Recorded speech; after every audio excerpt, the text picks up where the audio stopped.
Ez a drón képes akár 42 km/órával is követni téged a saját weboldala alapján, ám a valóságban ez egy kicsit másképp néz ki. Tarts velem a videóba, és ismerd meg életem legnagyobb csalódását!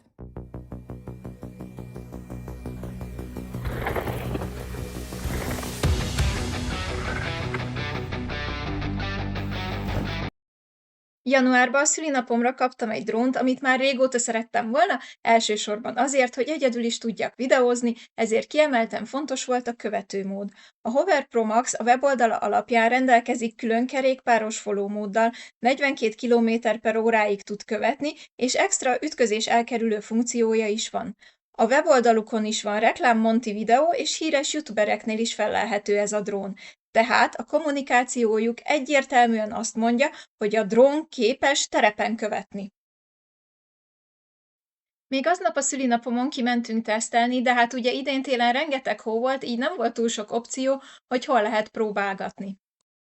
Már az első gurulások sem voltak bíztatóak, én a pályára sem jutottam ki, Gergőt meg a második kanyarban elvesztette, pedig 40 km/óra környékén sem jártunk, és a videók alapján pumpapályán is tud követni, úgyhogy kéne tudnia kanyarodni.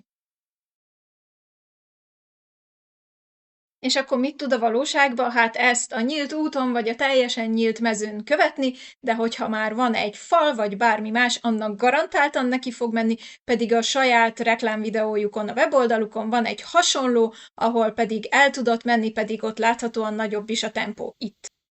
Szintén a saját weboldaluk alapján megpróbáltam egy hasonló pályán Nyakason, kb. Ülve gurulhattam volna 5-tel, és még így sem tudott lekövetni, semmilyen beállítással sem, pedig végig zongoráztam minden lehetőséget.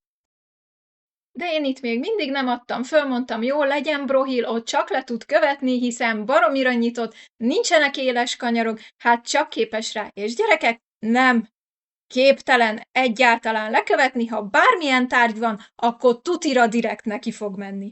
Amúgy nyilván nem láttam, hogy minek ment neki, úgyhogy kb. 10 percig kerestem, és végül a legtüskésebb dzsindzsába találtam meg, úgyhogy mérsékelten voltam boldog, mikor be kellett másznom.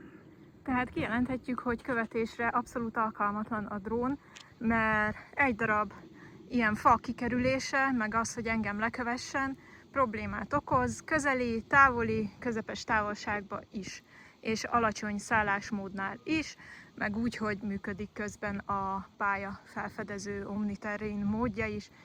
Úgyhogy ez teljes mértékben kuka, nézzük meg, hogy esetleg mást lehet-e vele kezdeni, de innentől fogva ennek a drónnak tulajdonképpen semmilyen létjogosultsága nincsen. Egyébként még itt is megpróbáltam, nem lehet mondani, hogy nem kerestem kitartóan a lehetőségeket, mert végül is ez egy viszonylag nyitott plac, és hogyha lassan kanyarodok, akkor hát, ha nem veszít el, de hát nem jött össze. Amúgy kipróbáltam a Step Up-ot is, és telibe verte az eldobót, az sem kerülte ki, de ott már akkorát placsant csórókám, hogy még az aksi is kiesett, tehát azt a videót nem is rögzítette.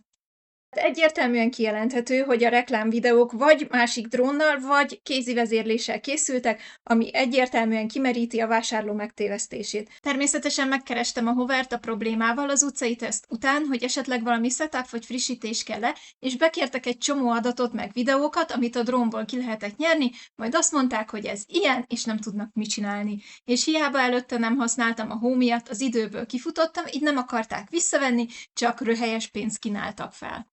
Nos, de akkor mire is jó ez a drón? Elsősorban úgy tudod használni, hogyha a kézi vezérléssel beállítod valahova, és onnan videózol. Ellenben ezért a pénzért vehetnél akkor már egy kis kiegészítéssel egy rendes drón, és nem sokkal jobbak a felvételek, mint hogyha egy állványról videózol, telefonnal például. Nyilván azt nem tudod magaslatból, de ennyi pénzért nem akarok magaslatból videózni. Ami egyébként mellette szól még, az az, hogy valóban kicsi, könnyen kezelhető, és tényleg törésálló, meg ütésálló, mert mindennek is neki ment már, aminek csak lehet, és igazából csak itt van egy kis sérülés rajta, úgyhogy ezt a javára kell írni. Ami még szerepel a weboldalon, hogy 16 perc az üzemideje, ez egész biztos nincs így, nagyjából 10 percet bír ki.